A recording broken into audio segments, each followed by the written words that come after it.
नमस्कार, मेरा नाम राहुल कुमार है। आप टॉप रिपब्लिक देखना शुरू कर चुके हुए हैं। दरअसल आपको बता दें, ठंडी का मौसम जो है अब ज़्यादा ठंडी बढ़ गई है, लेकिन राजनीतिक रूप से तापमान बढ़ गया है। उसमें गर्मी आई है, तो अगर आप प्राकृतिक रूप से देखें तो ठंडी बढ़ गई है। दरअसल आपको बता दें, 2024 इलेक्शन के लिए जहां एक तरफ सभी पार्टी तैयारी कर रही थी, तो अब जो है तैयारी जोर शोर से होने लगी है। और सीट बंटवारे के लिए भी, बात एनडीए गठबंधन की हो या फिर बात इंडिया अलायंस की हो, सबों में सीट बंटवारों को लेके अब जो है कहानी अपने अपने तौर तरीके से रखी जा रही है। और किनको कहां से सीट चाहिए और कितनी सीट चाहिए, अब बोलने के लिए सभी पार्टी आगे आगे है।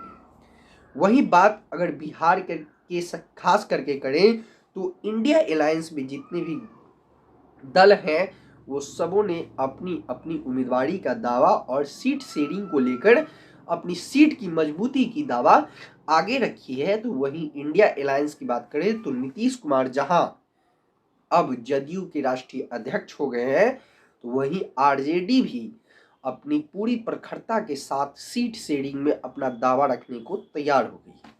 बात समझने वाली बात यह है कि सीट शेयरिंग में अगर महागठबंधन में कोई खटपट नहीं होती है, तो सबसे बड़ी जीत मानी जाएगी।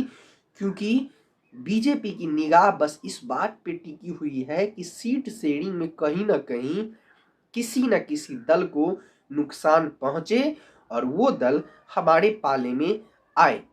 लेकिन इंडिया अलायंस भी इस बात को जानती है कि थोड़ा बहुत 19-20 करके ही चलना पड़ेगा। और सीट शेयरिंग में जितने भी दल हैं उनको मना कर रखना है, तो बराबर बराबर हिस्सेदारी देनी होगी। सभी पार्टी इस तात में है कि हमारी पार्टी को इतनी सीट मिलनी चाहिए, और बाद में वो डिसाइड करेंगे कि कौन प्रत्याशी कहाँ से लड़ेगा। लेकिन बात अगर बिहार की करें, तो 40 सीट में से इंडिया अलायंस में 10 सीट कांग्रेस दावा कर रही है कि हमें 10 सीट चाहिए। सूत्रों के हवाले से ये खबर है।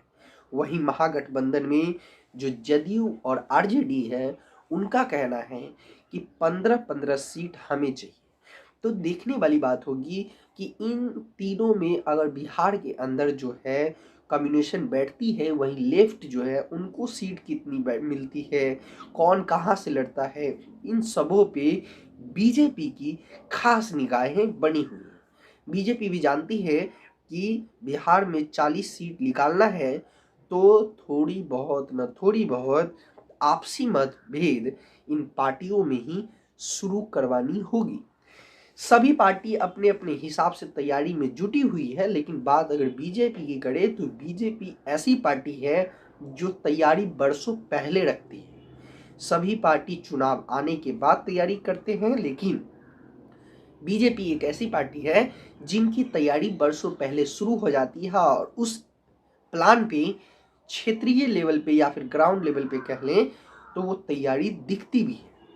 बात अगर बीजेपी की करें, तो बीजेपी की तैयारी है कि इंडिया अलायंस में जितने भी दल हैं, बात चिराग पासवान की हो, पारस की हो, या फिर बात हम की हो, या उपेंद्र कुशवाहा की हो, तो सभी को मिला के रखने में ये अभी तक कायम रहे हैं। और बात ये है कि नरेंद्र मोदी के नेतृत्व में इन लोगों को आशा है कि हमारे साथ छल नहीं होगा। लेकिन क्या लग रहा है, जहां एक तरफ कहा जा रहा है कि बीजेपी पूरी प्रखरता के साथ बिहार में चुनाव लड़ेगी और अपना जो मजबूत चेहरा है वो नरेंद्र मोदी के नाम पे बिहार की राजनीति में कितनी सेट बैठती है, ये भी देखने वाली बात होगी। क्योंकि जहां एक तरफ जाति जनगणना करा के बिहार सरकार बिहार की जनताओं का मुंह मोड़ चुकी हुई है, वहीं नरेंद्र मोदी धर्म के नाम पे या फिर एक अखंड भारत की जो नींव रखी थी उसके नाम पे कितनी वोट बैंक बटोर पाती है। जब नरेंद्र मोदी का बिहार दौरा होगा, कितने लोग कन्वर्ट हो पाते हैं, सब पे नजर बनी हुई है। फिलहाल वहीं अगर देश की राजनीति की बात कर ले, तो कांग्रेस भले ही बिहार में पीछे हो, लेकिन अन्य राज्यों में कांग्रेस आगे है। और वहां सीट शेयरिंग का जो फॉर्मूला है, कैसे सेट बैठता है, इस पे भी नजर बनी हुई है।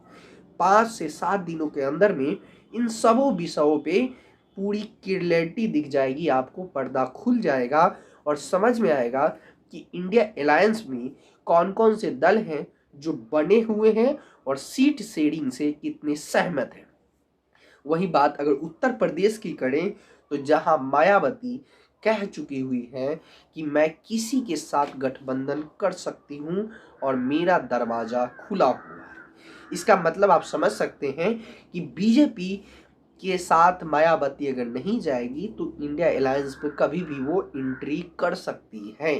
लेकिन बात अगर अखिलेश यादव की करें तो पिछले विधानसभा के चुनाव में जहां एक तरफ मध्य प्रदेश की बात हो, राजस्थान की बात हो, जहां सपा लड़ी थी, वहां कांग्रेस ने धोखा दिया था। इन सबों पे उस समय का स्टैंड अगर अखिलेश यादव का देखें तो थोड़ी बहुत नाराजगी जो है दिखी थी। लेकिन पिछले इंडिया अलायंस की मीटिंग में वो सब क्लियरली हो गया था कि हम कोई नाराज नहीं हैं और इंडिया अलायंस के नेतृत्व में ही चुनाव लड़ेंगे और बीजेपी को हराने का काम करेंगे। लेकिन ये कब तक रहता है, ये भी ध्यान रखने वाली बात है। फिलहाल हमारी जो नज़र है इन सबों पे बनी हुई है, जो भी अपडेट इनसे जुड़ी हुई आएगी तो हम आप तक जरूर पहुंचाएंगे। हमारे चैनल को अगर आप फेसबुक के माध्यम से देख रहे हैं तो जरूर देखें। बाकी जय